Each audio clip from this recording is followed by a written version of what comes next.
둘, 셋. 안녕하세요. 이번 2025학년도 1학기 배움 공유의 자연과학 부분 진행을 맡게 된 가온 세환입니다.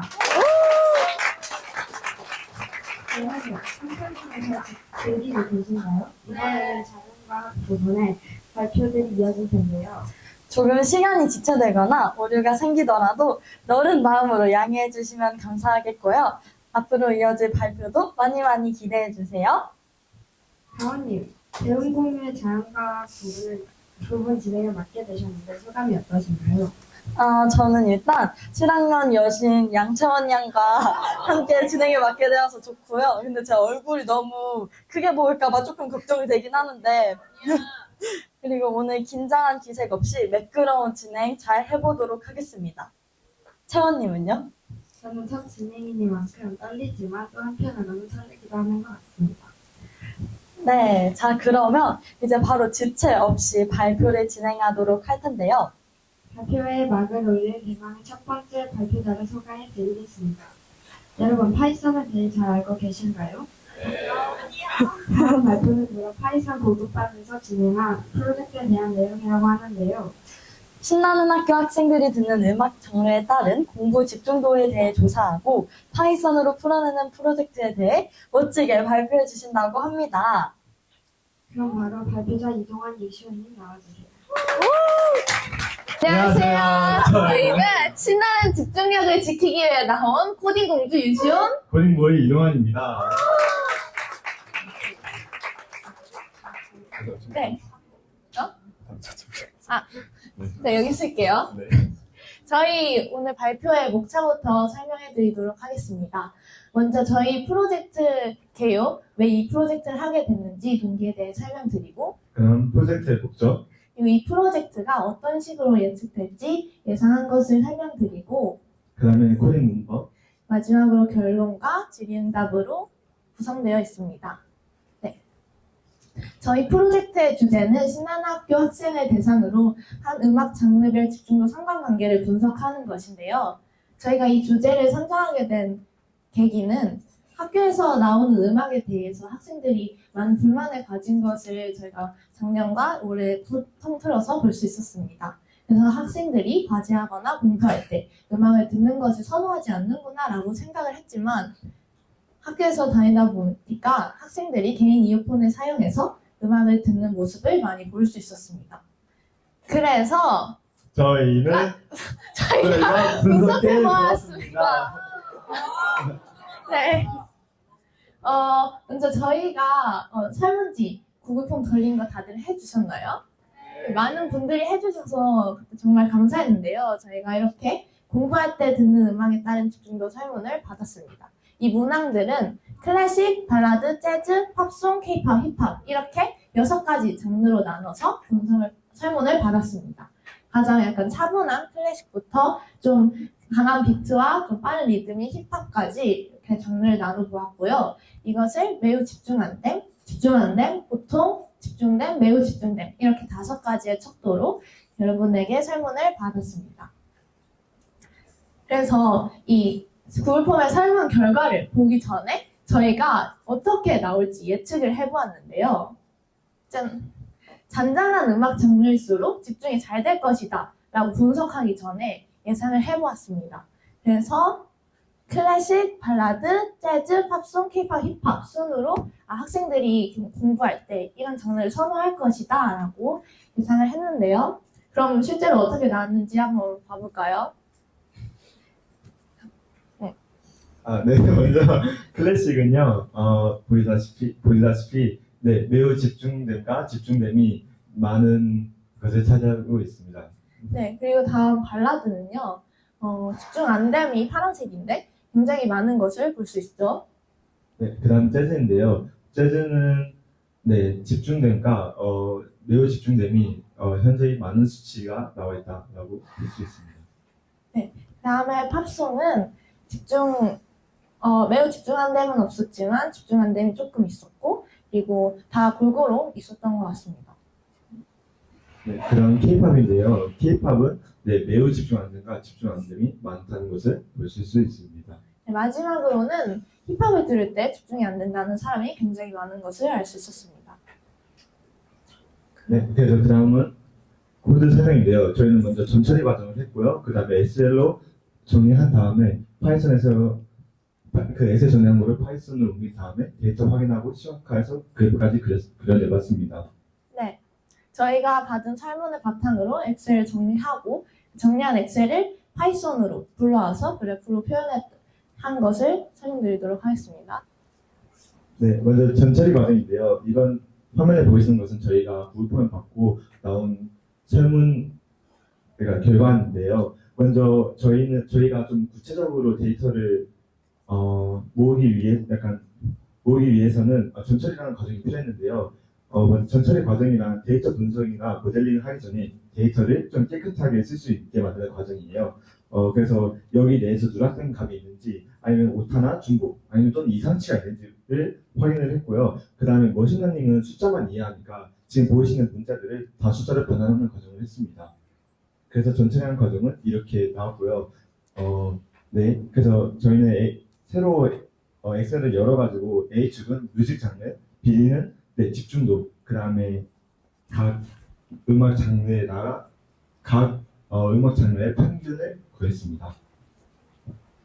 네, 그 다음은 라이브러리 블록인데요. 여기서 라이브러리란 특정 기능이나 작업을 쉽게 수행할 수 있도록 미리 만들어진 코드의 모음인데요. 저희가 사용한 것은 판다스, 시본, 메토립, 그 다음에 네, 라이너 리그레션이라는 것을 사용했는데요. 먼저 판다스는 CSV 파일이나 엑셀 파일을 사용하기 위해서 필요한 코드이고요. 그 다음에 C4는 메토립을 사용하기 위해서 필요한 코드인데요. 이 C4를 사용하면 보다 그래프를 더 이쁘게 그릴 수 있습니다. 그 다음에 네, 메토립을 활용해서 화면에 저희 그래프가 띄울 수 있었고요. 근데 실제로 저희 이번 프로젝트에서는 라이너 리그레션이라는 것을 사용하지 않았지만 이것은 데이터를 이제 그래프화하기 전에 예측할 수 있는 모델입니다.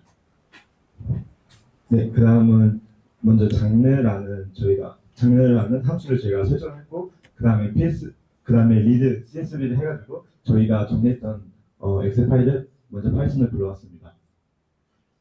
네, 그 다음은 데이터 확인인데요. 먼저 프린트 장르를 해가지고 데이터 프레임에 있는 전체 데이터를 화면으로 불러왔고요. 그 다음에 inform, describe, columns 이렇게 나눴는데요. 먼저 inform은 각 컬럼의 타입과 뭔가 저희가 놓친 누락된 정보가 있는지 등의 기본적인 정보를 조사하는 것이고요. describe는 네, 수치형 데이터의 평균과 표준편차, 최소와 최대를 구하는 코드입니다. 네, 마지막 컬럼은 열의 이름을 인덱스 형태로 바꾸는 것이고요. 네, 그 다음 시각화인데요. 저는 시각화를 할 때 서브플롯이라는 것을 사용했는데요. 이 서브플롯은 열과 행을 그러니까 그래프의 열과 행을 만들기 위해 필요한 도구인데요. 그래서 저희는 여기 피그 사이즈 파일 뷰 보이시나요? 이거는 네, 가로 8인치, 세로 6인치의 그래프를 저희가 만들었다는 것을 의미합니다.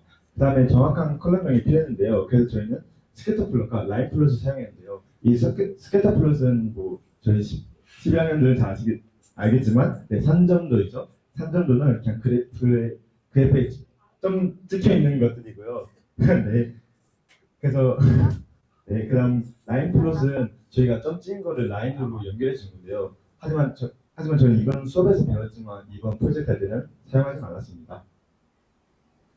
네, 그다음 축 이름 설정과 마지막 결과인데요. 저희가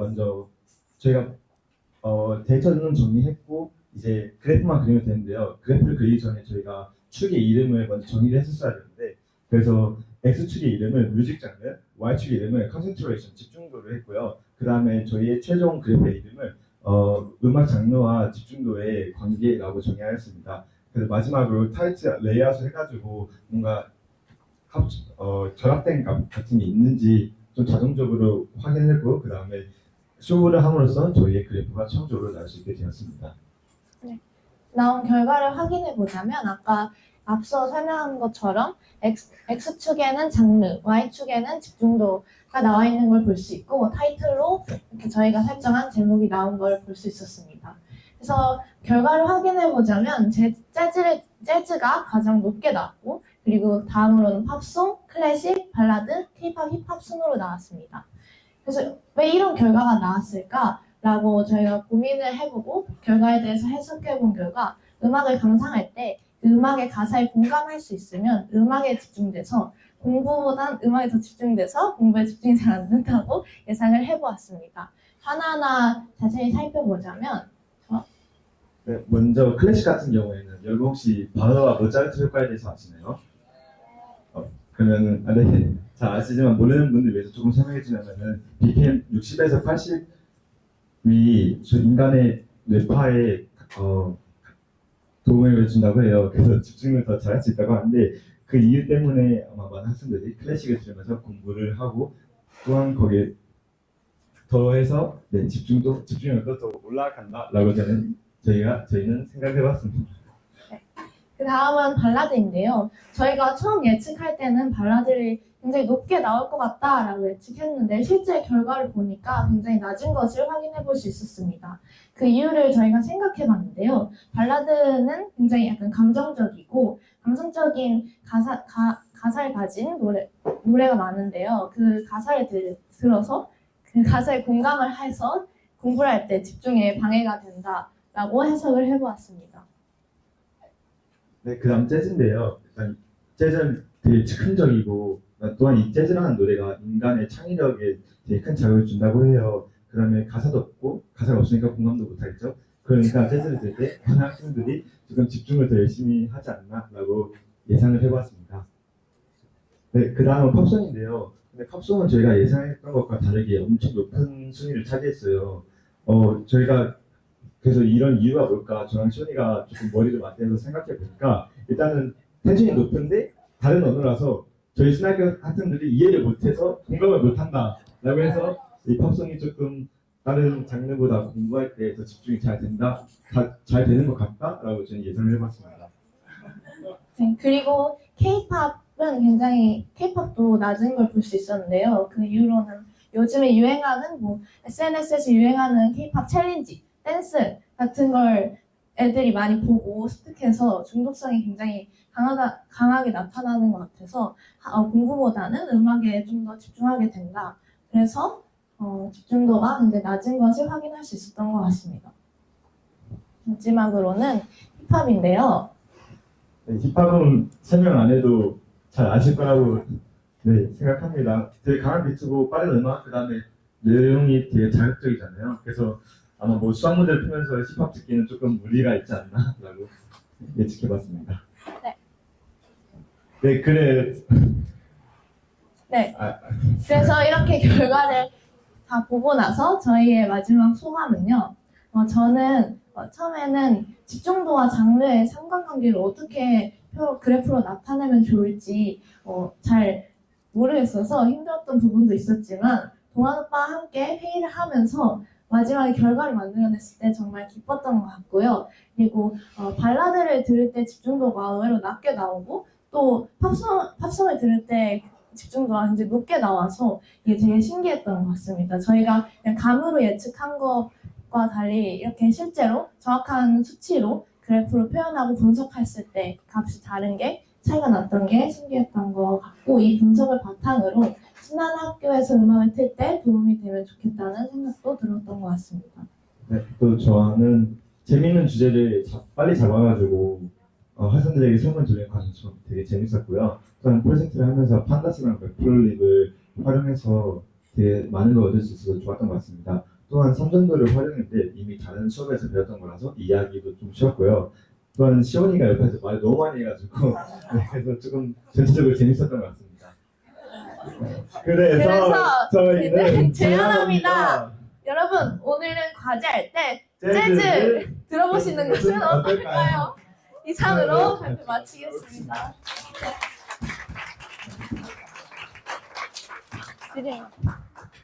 질문 없으시면 끝내도록 하겠습니다. 감사합니다. 네. 와, 저도 파이썬을 꼭 한번 배워보고 싶다는 생각이 전부터 있었는데, 이번 발표를 보고 다음 수강 신청 땐 꼭 파이썬 수업을 수강해보겠다는 결심을 하게 됐는데요. 이번에는 인간과 환경 수업에서 7학년의 대표 귀요미 양지원 양의 발표가 있을 텐데요. 다음 발표제 안지원님 나와주세요. 안녕하세요. 저는 인간관계 에세이를 일단 PPT로 준비해가지고 만들었고요. 발표해 보겠습니다.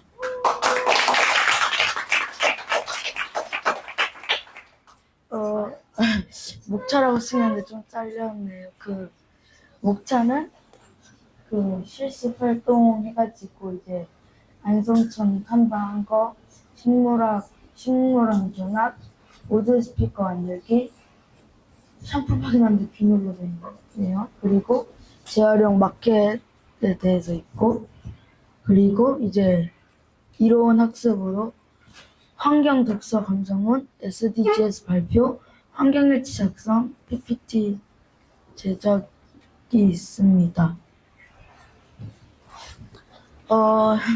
먼저 안성천에서는 가가지고 이제 물고기를 잡기도 하고, 그쪽에 오셨던 쌤과 같이 이제 그 물고기에 대해서 알아보기도 하고, 뭐 수질 검사 같은 것도 하기도 했고, 이제 같이 약간 물고기 재밌게 잡으면서 놀았습니다.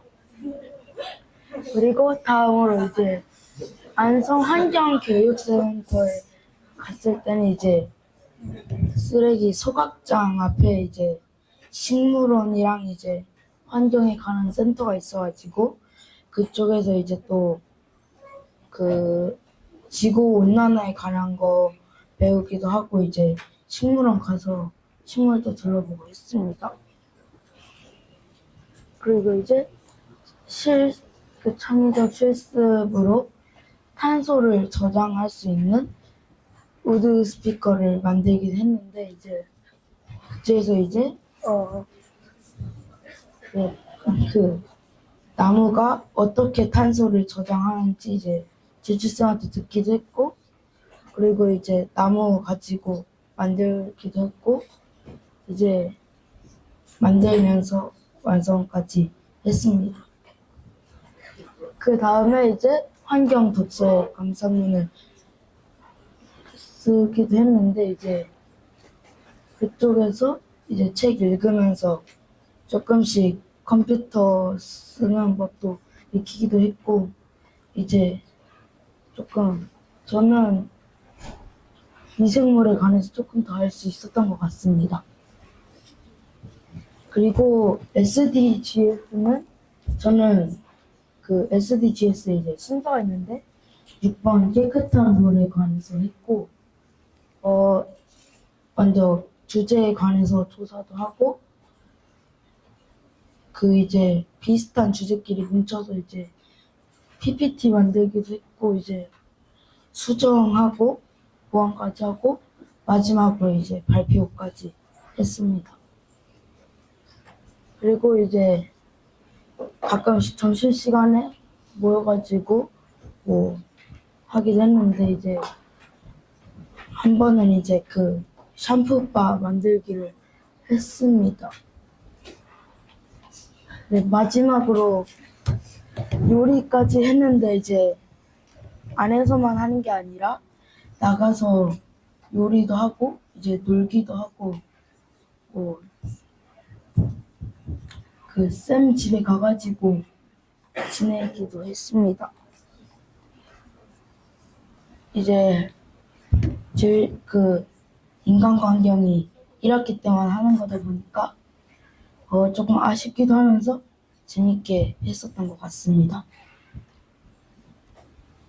네.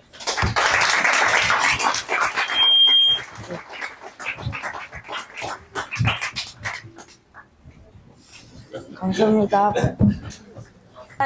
여러분, 지금 밖에 비도 많이 오고, 여기 습도도 너무 높고, 너무 꿉꿉하시고, 좀 피곤도 하시겠지만, 우리 용기 내서 열심히 발표 준비한 친구들을 위해 조금만 더 경청해주시고 집중해주시면 너무 감사할 것 같고요. 우리 지원군의 발표를 들어보니까, 왠지 인간과 환경이라는 수업에 대해서 더 궁금해지기도 하고, 아니, PPT를 왜 이렇게 잘 만든 건지 진짜 깜짝 놀랐어요. 7학년 귀요미 다음 발표였습니다. 이번에는 비키스토리 1 우주론 수업에서 발표자가 나온다고 하는데요. 우주에서 제일 밝은 천체인 퀘이사에 대해서 샅샅이 설명해 주신다고 합니다. K사라는 천체는 처음 들어보는데요. 그런 흥미진진한 발표 기대하겠습니다. 발표자 강민서님 나와주세요. 그럼 우주론 발표 시작하겠습니다. 태양의 밝기에서 약 4두배에서 140조 배 밝은 천체. 평균적인 대형은하 10개에서 100개가 있어야 따라잡을 수 있는 밝기를 가진 천체. 별 같지만 별은 아닌 별 같은 천체. 유나님의 노래 중 제가 제일 좋아하는 곡의 제목, 오늘 소개할 천체는 K사입니다.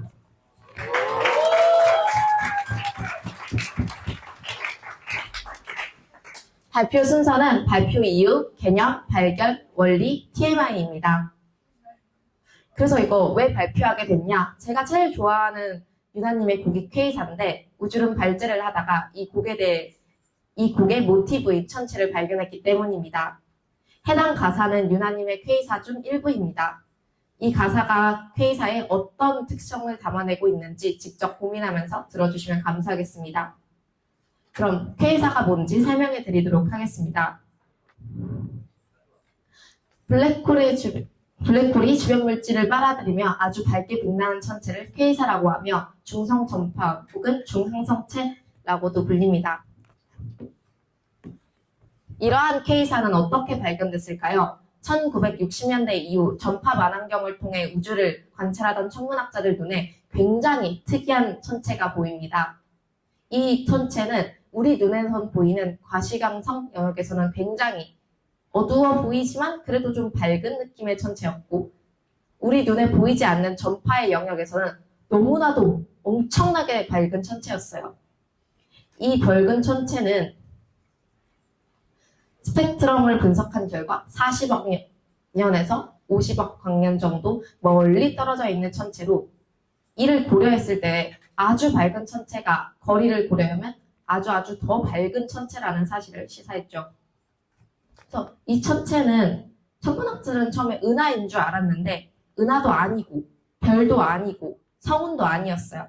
그래서 오류인 줄 알고 잘못 관측했나 보다, 기록이 잘못됐나 보다 생각하고 있었는데 이러한 특성을 가진 천체들이 연이어 발견되게 됩니다. 그래서 매우 밝고 한 점으로 보이며 아주 멀리 있는 이 천체를 천문학자들은 별 같지만 별이 아닌 무언가다라는 의미의 준항성체, 준성 전파원이라고 불리기 시작했습니다. 주로 불리는 이름은 영명을 줄인 K사입니다. 그래서 K사는 어째서 이렇게 밝은 빛을 내는 걸까요? 쉽게 말해서 K사는 블랙홀의 원반입니다. K사 중심에는 초대 질량 블랙홀이 존재하며 주변 물질이 이 블랙홀에 의해 강력하게 끌어당겨지고 그로 인해 충돌 및 회전합니다. 이 충돌하는 물질들은 마찰력을 일으키고 이는 곧 열의 상승으로 이어집니다. 이 과정 속에서 중력 에너지가 빛 에너지로 전환되고 X선, 감마선 등 우리 눈에 보이지 않는 전파의 빛의 형태로 변환되는 것이죠. 이처럼 K사는 아주 밝은 천체입니다. 하지만 K사는 아이러니하게도 블랙홀이라는 세상에서 가장 어두운 천체에서 탄생하게 됩니다. 그런 K사는 블랙홀이 어두우면 어두울수록 가장 무거워 중력을 많이 끌어당기면 끌어당길수록 더욱 밝아지는데요. 가장 밝은 K사는 태양 밝기의 약 500조 배, 중심에 있는 초대형 질량의 블랙홀은 태양의 질량의 170억 배 정도 됩니다. 이런 K사는 아주 옛날 초기 우주에 많았는데요. 이유는 초기 우주에는 블랙홀이 탄생할 수 있는 높은 질량과 많은 영양분을 가지고 있었기 때문이에요. 하지만 현대로 오게 되면서 우주가 팽창하고 밀도가 낮아지며 K사가 탄생하기 어려운 환경이 만들어져서 현재는 잘 탄생하지 않습니다. 마지막으로 K사는 굉장히 오지랖이 많은 에너지예요. K사는 은하 100개 정도의 거리에 영향을 끼치는데요. 이게 실감이 잘 안 나실 수 있겠지만 태양이 제 손톱만한 크기라면 은하는 지구로부터 지구로부터 토성까지의 거리입니다. 그 정도로 커다란 은하가 하나 있고, 그리고 은하와 은하 사이의 거리는 태양이 손톱만 할 때 약 100여 개의 태양계가 들어갈 정도의 어마어마한 거리인데, 이 거리를 모두 합산한 거리만큼이나 영향을 끼친다는 것이죠. 이처럼 K사는 그 밝기만큼이나 다양한 이야기와 원리를 가지고 있는 천체입니다. 여러분도 조금이라도 K사의 이야기에 흥미가 생겼길 바라며 오늘 발표를 마치겠습니다. K사라는 천체를 알게 되면서 우주에 대한 지식의 폭이 한층더 높아진 것 같습니다. 발표 잘 들었습니다. 다음도 같은 수업인 디키스토리 1 우주론 수업에서 발표자가 나온다고 하는데요. 우주론 에세이에 대해 발표해 주신다고 합니다. 전 발표의 기세가 이어져서 저희를 우주의 세계로 인도해 주실 이다울님 나와주세요. 네, 안녕하세요. 11학년 이다울입니다. 네, 저는 우주론 수업을 들으면서 쓴 두 편의 에세이를 읽어보려고 합니다. 우주론 수업에서는 빅뱅 이론, 우주 배경 복사, 팽창 우주론 등의 개념을 배우고 배운 개념과 관련해서 에세이를 3편을 썼습니다. 그리고 저는 그 중에서 2편의 에세이를 읽어드릴 거고요. 우주를 통해서 제 자신과 사회를 성찰할 수 있었던 시간이었습니다. 네, 첫 번째 에세이부터 읽어드리겠습니다.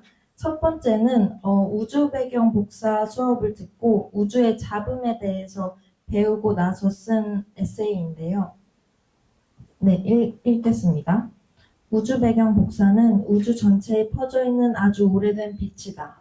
이 빛은 거의 같아 보이지만 자세히 보면 작은 잡음 같은 부분들이 있다. 이 잡음들은 우주가 어떻게 만들어지고 변해왔는지를 알려주고 별이나 은하가 생길 수 있는 가능성을 만들어준다. 나는 우리 모두가 잡음과 비슷한 면이 있다고 생각한다. 누구나 다른 사람과 조금씩 다른 생각을 가지고 각기 다른 모습을 지니고 있다. 사람마다 가진 개성과 생각의 차이 등은 겉으로 보기에는 불필요하거나 복잡해 보일 수 있다. 하지만 이런 차이들이 모여 사회를 만들고 앞으로의 사회가 더 다양해지는 데 중요한 역할을 하는 것 같다. 그리고 그런 것들은 다음 세대에 더 많은 사람들을 이해하고 받아들일 수 있도록 돕는 역할을 한다. 잡음 말고도 우주에서는 작은 것들도 큰 영향을 미치는 것이 아주 많았다. 작은 것들의 영향이 클 거라고는 대부분 예상하지 못한다. 물론 나도 처음엔 그랬다.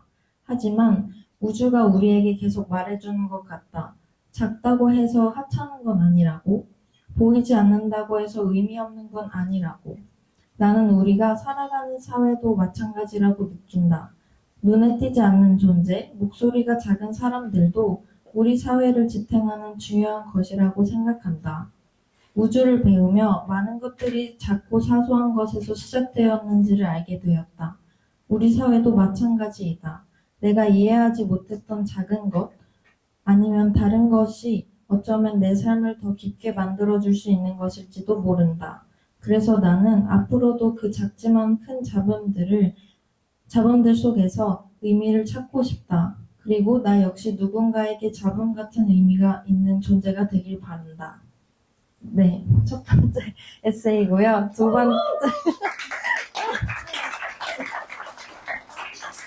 두 번째는 빅뱅 우주론 수업을 끝내고 쓴 에세이입니다.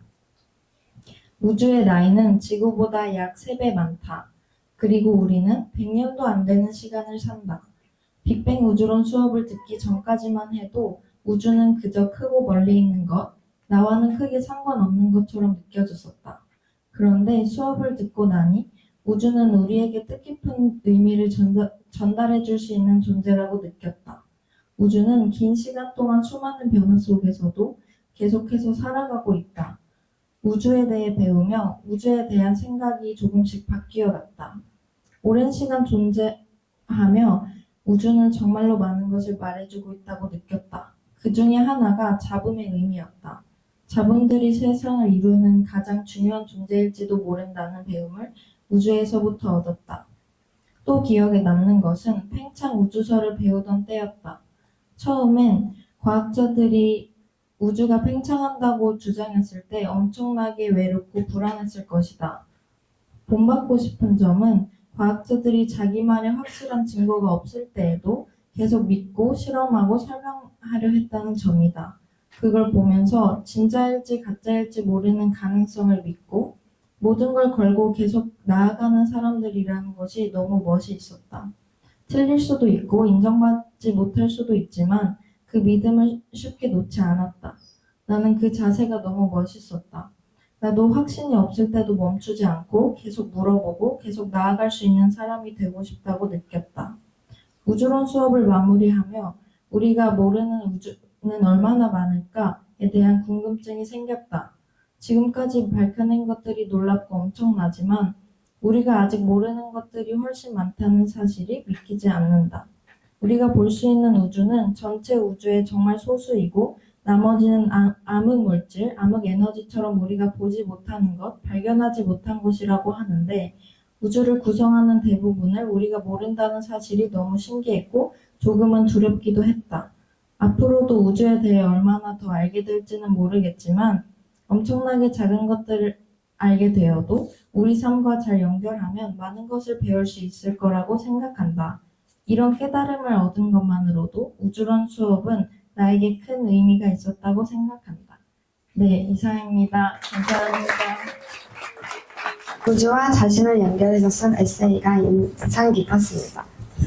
네, 저도 빅뱅 하면 뱅뱅뱅밖에 몰랐는데 이번 민서 언니와 다은 언니의 발표를 통해서 이제 저도 조금 유식한 사람이 될 수 있었던 것 같고요. 중간중간 생기는 피드백이나 질문은 저기 신발장 옆에 위치한 그 팜플렛에 피드백이나 질문 작성해 주시면 감사하겠습니다. 많이 많이 작성해 주세요. 바로 이어서 인간과 환경 수업에서 에세이를 작성한 또 다른 귀요미가 나타나는데요. 누구죠? 바로 발표가 손승혜님 나와주세요. 승근이! 안녕하세요. 인간과 환경 프로젝트 발표를 나온 송승관입니다. 일단 발표하기 전 SDGs를 모르는 분들에게 SDGs를 설명해 드리겠습니다. 일단 SDGs란 지속 가능한 개발 목표 또는 지속 가능 발전 목표는 2016년부터 2030년까지 새로 시행되는 유엔과 국제사회의 최대 공동 목표입니다.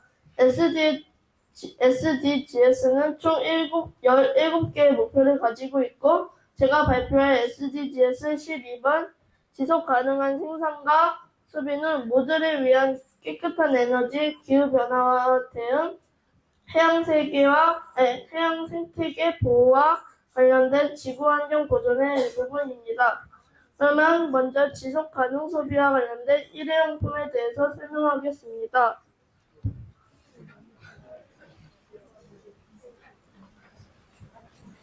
요즘 사람들이 많이 쓰는 일회용품은 세 가지 문제가 있는데요. 이 세 가지 문제에 대해 설명하겠습니다.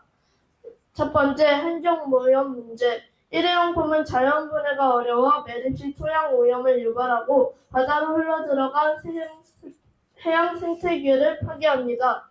특히 플라스틱은 분해되는데 수백 년에서 1000년 이상 걸리기도 합니다.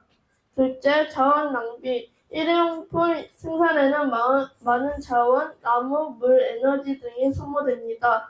예를 들어 종이 1kg을 생산하는데 나무 2kg과 물 250kg이 필요하다고 합니다. 세 번째, 온실가스 배출. 플라스틱 생산 과정에서 많은 온실가스가 배출되어 기후변화의 원인이 됩니다. 이러한 문제를 해결하기 위해서 제로 웨이스트 제품이라는 게 나왔는데요. 제로 웨이스트 제품은 생산 소비 폐기 과정에서 쓰레기를 최소화하거나 아예 발생시키지 않도록 설계된 제품입니다.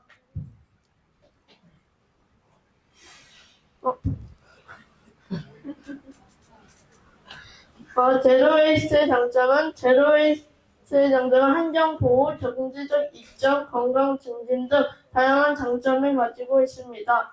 쓰레기 매립량 감소, 자원 재활용, 촉진 유해 물질 감소 등 다양한 긍정적인 효과가 나타납니다. 감사합니다. 7학년이라 첫 발표했을 텐데 씩씩하게 잘 발표해 줬는데요. 풋풋함이 묻어나는 앞으로의 성장이 더 기대되는 발표였습니다. 네, 보는 내내 형 누나들의 잇몸이 마르질 않더라고요. 이런 훈훈한 분위기 너무 좋습니다. 이 기세를 이어서 다음은 어서와 SF는 처음이지 수업에서 방탈출, 무려 방탈출에 대한 내용을 발표해 준다고 하는데요. 저도 방탈출 한번 해보고 싶어요. 네, 그럼 지금 바로 만나봐야겠죠? 발표자 변수진 이채미님 나와주세요. 안녕하세요. 저희는 어서와 SF는 처음이지 수업에서 나온 변수진 재민입니다. 저희는 이제 어서와 SF는 처음이지라는 수업에서 학생들이 주도해서 수업을 진행할 수 있는 기회가 생겼는데요. 그때 이제 수업의 방식을 방탈출로 진행을 했었는데 그것에 대해서 공유드리고자 합니다. 네, 일단 저희는 각자 수업에서 하나의 매체를 결정해서 드라마, 책 또는 영화 등을 각자 팀에서 결정해서 그거에 관련된 수업을 진행하는 수업이었습니다. 그래서 저희는 더 기억 전달자라는 책을 선정을 했고요. 이 책을 간단하게 소개드리자면 인간의 기억 그리고 자유의지 그리고 감정에 대한 담론을 던지는 책이고요. 그래서 대략적인 줄거리는 주인공인 조너스에게 내려진 기억 보유자라는 징계가 내려졌습니다. 과거의 기억을 유일하게 가지고 있는 사람이 되었고요. 그래서 살인 기억 보유자는 이제 기억 전달자가 되어 조너스에게 기억을 훈련시키기 시작하는데 그 뒤로 이뤄지는 일들을 다루고 있습니다. 네, 그래서 저희는 다양한 자료 조사와 스토리 구상 등을 하였는데요. 일단 책을 먼저 읽고 나서 그것에 대한 사회적 메시지는 무엇이며 줄거리는 무엇이며 캐릭터 등을 분석하여서 자료 조사를 각자 하였고 그 후에는 이것을 어떻게 SF 방탈출로 풀어나갈 수 있을까에 대한 스토리 구상을 했습니다. 지금 사진은 하나이지만 진짜 엄청나게 많은 아이디어를 내면서 스토리 구상을 했었고요. 다음으로는 게임 제작입니다. 방탈출에서 할 게임을 제작을 하는데 이때 뭔가 저희가 생각한 아이디어를 실현하기 위해 AI 도구를 활용하기도 했고 모스보 변환기 등 다양한 디지털 도구들을 활용하면서 게임을 제작하였습니다. 그리고 실제로 과학실에서 이와 같이 실행을 하면서 방탈출을 진행했었습니다. 네, 그래서 저희는 직접적인 스토리를 그대로 가져가지 않고 약간의 각색을 더한 방탈출보는 스토리를 만들었는데요. 그래서 저희의 대략적인 스토리는 여러분은 기억 보유자가 되었습니다. 그러나 어딘가 설명할 수 없는 공백이 느껴집니다. 여러분이 사라진 조각을 찾아야만 기억을 완성할 수 있다. 라는 전체적인 스토리라인 플롯으로 방탈출을 진행했습니다. 네, 이런 스토리로 저희 방탈출이 시작되고요. 그리고 저희의 이제 방탈출 미션에는 이러한 것들이 있는데 간단히 설명드리자면 처음에 기억을 찾고 그 다음에 그녀를 찾아라 라는 테마가 있고 세계의 진실은 무엇인가 라는 테마와 마지막 선택하라 라는 식으로 이렇게 크게는 4가지의 미션으로 구성이 되어 있는데요. 뭔가 조금 더 자세하게 설명을 드리면 더 좋겠지만 지금 앞으로 이틀 동안 방탈출에 참여할 팀들이 남아있기 때문에 일단 이런 느낌으로 방탈출이 진행되었다라는 것만 설명하고 넘어가도록 하겠습니다. 네, 하지만 박수치기 전에 이렇게만 들으면 사실 뭐 했다는 거지? 라고 그래서 어쩌라고 라는 느낌이 들 수가 있잖아요. 그래서 저희가 사전에 친구들과 협의를 해서 어제 방탈출 진행한 친구들에게 몇 가지 소감을 요청을 했습니다. 그래서 생생한 소감을 들어서 이런 느낌으로 했구나라는 걸 좀 느낄 수 있도록 하겠습니다. 그래서 하연님, 네. 이거 줘야 되나? 네. 네. 이거 줘요?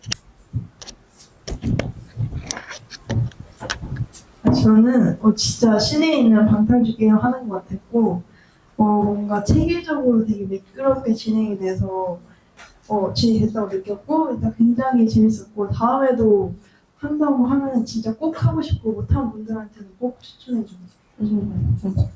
네, 그렇습니다. 그리고 또 나예도 한번 부탁드릴게요.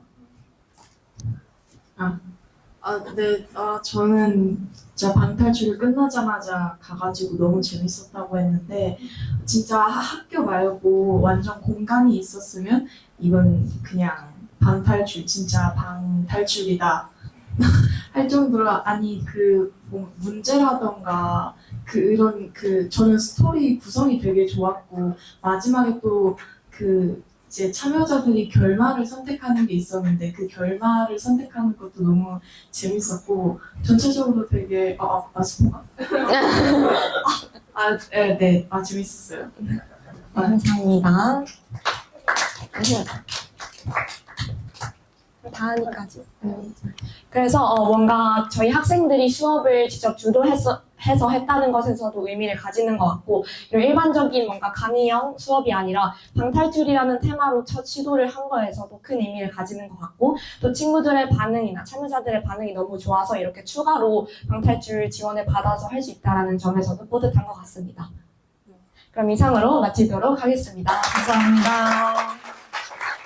와, 수진이와 채민 언니의 조합, SF와 방탈출의 조합. 와, 너무 역사적인 조합인데요. 제가 방탈출을 직접 해보지 못하는 것이 한이 남습니다. 다음에 한다면 무조건 신청할 거고요. 이 어서와 SF는 처음이지 수업은 다음 학기에도 목요일 7, 8교시에 열려 있으니 관심 있는 분들은 발표를 보는 것에 그치는 것이 아닌 직접 수업을 들어보셔도 좋을 것 같습니다. 다음 발표도 어서와 SF는 처음이지 라는 수업에서 멋진 발표자들이 나온다고 하시는데요. 바로 삼체라는 SF 관련 드라마에 대한 내용을 흥미진진하게 풀어주신다고 합니다. 여러분 궁금하시죠? 네. 그럼 바로 발표자 한태균, 현혜리님 나와주세요. 안녕하세요. 저희는 이번 어서와 SF는 처음이지 수업을 수강한 10학년 한태균. 그리고 12학년 현혜입니다. 네, 오늘 발표에서는 저희가 3체 드라마를 바탕으로 기획한 체험형 프로젝트에 대해 소개해 드리려고 합니다. 발표는 다음과 같은 순서로 진행됩니다. 네, 첫 번째 수업 소개, 두 번째 작품 선택 및 탐구 과정, 세 번째 프로젝트 기획 배경, 네 번째 프로젝트 구성 및 실행 과정, 다섯 번째 행사 안내 및 참여 방법, 마지막으로 소감 듣고 마무리하겠습니다. 네. 지금 우리 시대의 문명은 과학을 바탕으로 만들어졌습니다. 네. 과학은 단순히 기술이나 물질뿐만 아니라 세상을 바라보는 인식과 생각하는 방식에도 큰 영향을 주었는데요. 이 사진 보시다시피 예전에는 이렇게 막 하늘을 보면서 막 하늘이 왜 파랄까 우가우가 막 이랬는데 이제 현대 과학이 발전돼서 이제 과학이라는 근거를 바탕으로 하늘이 왜 파란지를 설명할 수 있다시피 이런 과학의 영향은 소설, 영화, 연극, 굿즈 같은 다양한 문화 속에서도 나타납니다. 네, 이 SF 수업에서는 소설과 영화를 통해 과학적 상상을 즐기고 그 바탕에 있는 인간과 생각을 함께 탐구하는 수업이었습니다. 네, 그래서 저희는 이 수업에서 영화 미키 1, 매트릭스 1을 통해 자유의지와 진실 찾을 용기, 복제인간, 인간의 정의가 무엇인지 등을 토론하고 탐구해 보았습니다. 심화 과정으로는 팀별로 각자가 원하는 SF 작품 선택해 조사 및 탐구해 보았는데요. 그리고 발표하는 시간을 가졌습니다. 저희 팀은 3체라는 SF 작품 선택했는데요. 작품 3체는 류츠신의 SF 소설로 문화 대혁명 시기 중국을 배경으로 하며 3체라는 외계 문명과 첫 접촉을 그리고 있습니다. 3체는 현재 중국 드라마, 중국 애니메이션, 넷플릭스 드라마 등 여러 가지로 각색이 되고 있는데요. 저희는 그중 가장 최근 나오며 접근 친숙한 넷플릭스 3체 드라마와 원작소 3체 1권을 읽었습니다. 네, 감상하면서 저희도 아까 수진팀이랑 채민팀처럼 채민팀처럼 이렇게 공유 문서로 감상문을 작성하면서 저희 둘이 어떻게 내용을 보았는지 또 보면서 어떤 점이 인상 깊었는지 의문이 든 부분은 어떤 점인지 이런 것들을 작성해서 공유했습니다. 이를 통해서 각자가 느낀 점이나 생각한 부분이 다른 부분을 알고 작품이 가진 다양한 의미를 알 수 있었습니다. 네, 저는 3체라는 작품을 통해 인간은 우주에 비해 작고 약하지만 의지가 강하며 빠른 발전을 이루고 있다는 점과 다른 외계 문명을 어떻게 바라보고 대해야 할지에 대한 의문이 들기 시작했습니다. 저는 외계에서 지구로 향해서 온다는 상상을 한 번도 해본 적이 없었는데 스폰가 3체를 보면서 그들을 어떻게 대항해야 되는지를 좀 재밌게 상상하면서 봤던 것 같아요. 네, 그리고 저희는 이 작품을 어떻게 발표하면 좋을지 의논하다가 친구들이 앉아서 듣기만 하는 강연 발표는 좀 거시기 할 것 같아가지고 네. 그래서 네. 네, 그래서 저희는 발표 주제로 삼체 세계관 기반 몰입형 체험 프로젝트를 해보자라고 잡았습니다. 삼체 내용을 친구들 직접 따라가며 주인공 해결한 문제를 간단하게 풀어보고 직접 해석해보며 작품에 완전히 빠져들어 자신들이 작품 속 주인공이라고 생각할 수 있도록 말입니다. 그래서 저희가 삼체 못 느꼈던 메시지를 정확하게 전달할 수 있을 거라고 생각이 들었습니다. 네, 삼체는 추리형 작품입니다. 그렇기 때문에 삼체에서 주인공들이 풀었던 문제를 학생들이 직접 풀 수 있도록 변경하는 것이 저희 이 프로젝트의 핵심이었고요. 그래서 저와 혜린 누나는 가장 먼저 삼체에 나온 핵심 사건과 문제를 좀 정리해봤습니다. 네, 핵심 사건 2개와 문제 2개를 선발하여 저희 학생들이 해결할 수 있으며 스토리에 몰입할 수 있도록 각색도 진행했습니다. 이후에는 스토리텔링 작업을 진행했는데요. 네, 스토리텔링 작업은 우리가 선발한 핵심 사건과 문제가 잘 이어지고 참여자가 잘 몰입할 수 있도록 하는 작업이었습니다. 이 작업을 위해서 삼체 작품을 분석하고 정리해보며 삼체에 대해 더 깊이 탐구할 수 있었습니다. 그리고 스토리에 필요한 다양한 영상들이 필요했는데요. 그 영상들은 시중에 있지 않기 때문에 저희가 AI 보이스나 AI 이미지, 원본 드라마 영상들을 붙여서 새로 제작을 했습니다. 네, 이게 세부 내용이고, 그리고 막바지에는 공간 기획을 진행했는데요. 다양한 디지털 기기들을 이용해서 몰입감을 주기로 했습니다. 여러 대의 노트북과 TV에 같은 영상이나 배경 자료들이 나오면 미래 기술적인 분위기와 다양한 시각적 요소를 줄 수 있습니다. 그래서 몰입을 위해서 저희는 최대한 참여자끼리서만 활동할 수 있도록 해서 저희 둘은 직접적으로 참여하지 않고 따로 나온 식으로 하려고 했고요.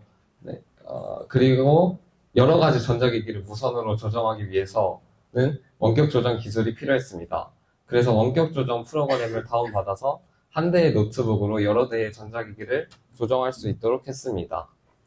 네, 삼체는 어두운 분위기를 많이 보여주고 있는데요.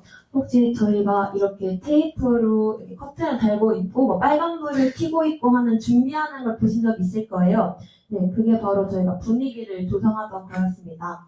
네, 그래서 저희도 활동 장소를 몰입감과 전자기기를 잘 보이게 하기 위해서 최대한 어두운 공간을 구성했습니다. 그리고 게임 공간과 현실 공간을 구분하기 위해 여러 조명 장치들을 이용해 분위기를 전환해 주었습니다.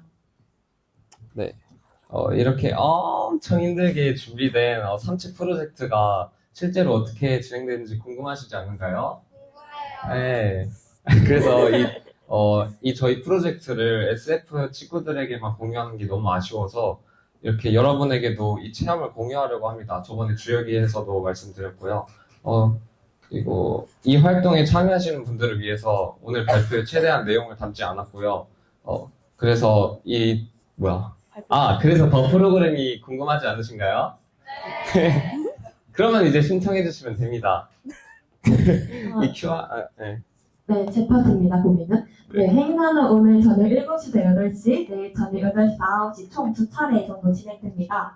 행사를 희망하시는 분들께서는 아래에 있는 QR코드 또는 톡방에 있는 링크를 통해 신청해 주시면 되는데요.